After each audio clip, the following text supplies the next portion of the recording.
أهلا وسهلا بكم متابعينا في حلقة جديدة من برنامجنا الأسبوعي The Balance.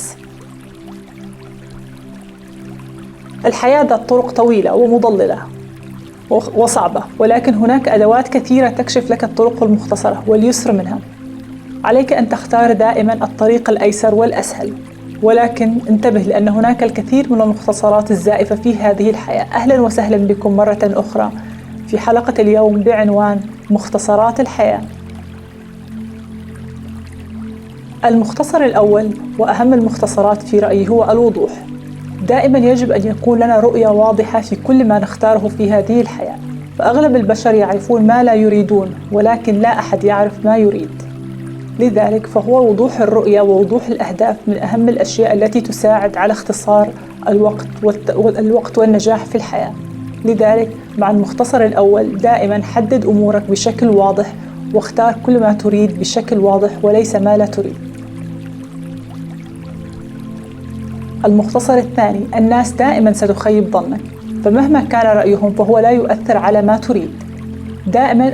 دائما رؤيتهم لك أقل مما ترى أنت نفسك. دائما آمن بنفسك واستمر فيما تريد.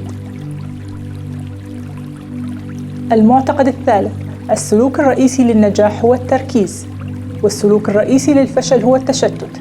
فدائما عدم التركيز هو مفتاح الفشل، والتركيز على ما نريد دائما، والتركيز في تفاصيل الأمور هو السلوك الوحيد الذي يؤدي إلى النجاح.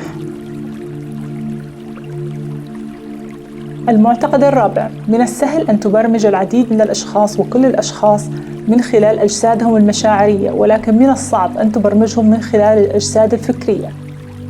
من السهل دائما التلاعب بمشاعر الأشخاص في التسويق وفي الحياة وفي كل شيء. فدائما حينما تريد أن تقنع أي شخص بأي شيء أو تصل لأي فكرة، دائما تعامل مع مشاعره والنتائج النهائية لإحساس النجاح وليس مع الفكرة نفسها. المعتقد الخامس: الإيمان. يجب أن تكون دائما مؤمن بنفسك وبوجود الله معك دائما، ووجود قوة تساعدك في هذا الكون. إذا آمنت بالشيء ورغبت فيه فإن الكون قد يعيد ترتيب نفسه ليساعدك لتحقيق ما آمنت به. وفي الختام أرجو أن تكون هذه المعتقدات كانت مفيدة لكم، وأرجوك تستفد منها ولا تطولها وهي قصيرة.